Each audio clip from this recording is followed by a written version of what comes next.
Hey everyone, welcome to the Bowtie Breakdown. I'm Garry Morin The BowTieGuy, and today I'm bringing you another Monday market update. Okay, a couple weeks ago when we did this, we were hovering between about 1,100 and 1,200 properties. It's been a couple weeks, so want to kind of sign into the Rhode Island MLS, give you guys a feel for what's going on out there.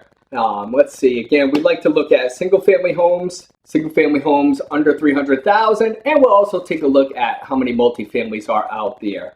All right, so let's dive right in. Right off the bat, we want to set up our search very general, single family, no town, no price range, and lower left-hand corner down over here. Once again, you can see we're right back where we were about 2 weeks ago. We have 1,157 total single family properties on the market in Rhode Island right now. Not very many, and that's kind of where we've been hovering the last few months.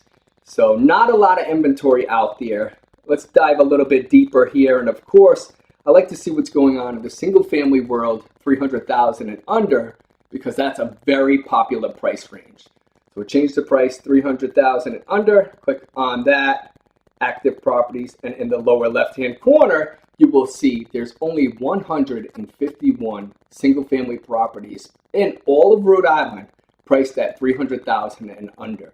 So not a lot to choose from there. Another very popular price range I always like to check out seems to be 300,000 to 500,000. Let's see what's going on in that price range. Clear this out, 300 to 500, active properties only. And in the lower left-hand corner, you can see there's 453 single-family properties priced between 300 and 500,000. That seems to be the sweet spot. The most common range, 300,000 and under, there's not very many. So a lot of competition still there as far as fighting for houses in that range. We can take this one step further. I always like to do that. Let's take a look at the multifamilies. We are really struggling for inventory in the multifamily world. Let me just tell you that. So single family world is a little bit better. Multifamilies, it is still very, very, very scarce. So here we go. We'll clear it out. Active multifamily listings all of Rhode Island. Look at this lower left-hand corner. There's only 244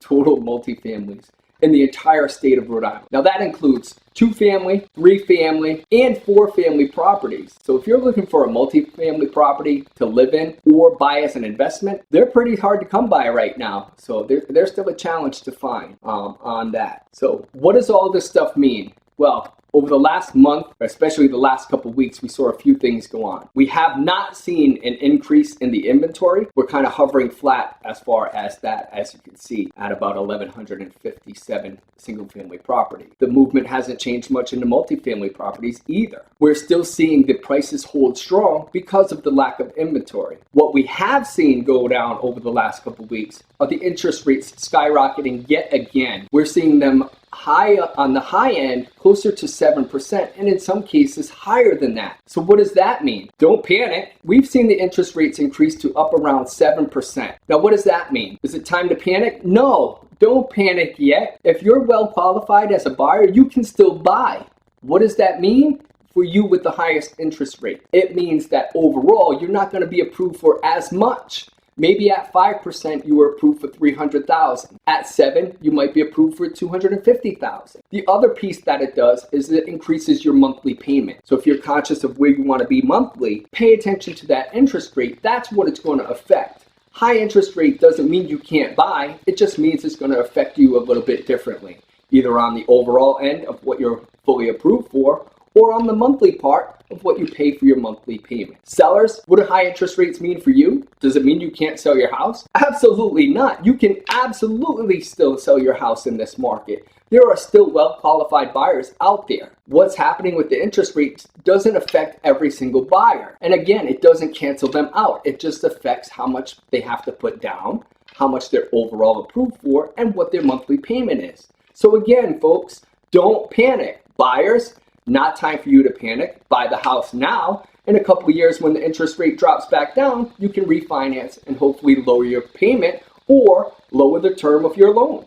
Sellers, same thing. Don't be scared to put your house on the market. If anything, it's more important now so you can try to get top dollar before the prices start to drop. We are expecting the prices to start to drop maybe in the springtime and the summer if this continues to happen with the rates rising and the inventory staying where it is. The rates are going to affect how many buyers are out there in the market, which in turn would leave houses sitting. You don't want to wait. If you're on the fence, contact me today if you have questions on today's market. I'll be glad to answer them. You can register on my website, callthebowtieguy.com, or you can call me direct at 401-919-0603. That was another Monday market update. I'm Garry Morin. Thanks for watching. I'll see you next time.